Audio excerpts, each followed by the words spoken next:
Hey guys, so welcome back to the channel, and this is bypass blocks without paying.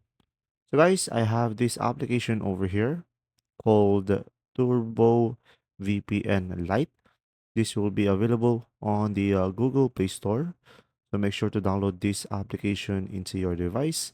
And once you have downloaded it, just simply open it up. Now from here, just simply select agree and continue.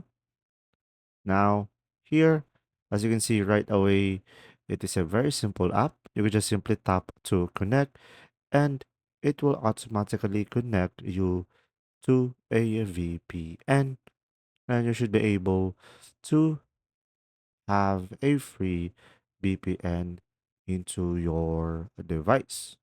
So just simply wait for it to be loaded up as the application find the best server for your device.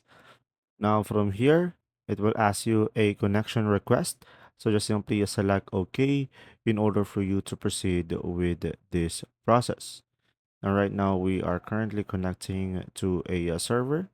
And from here, as you can see, we are now connected to United Kingdom.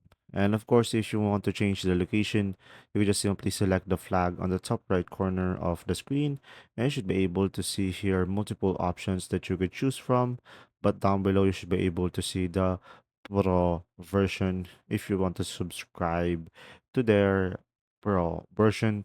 And if the VPN is not working, you would just simply select repair on the top right corner. And that's simply about it. I hope this video helped you out. Thanks for watching.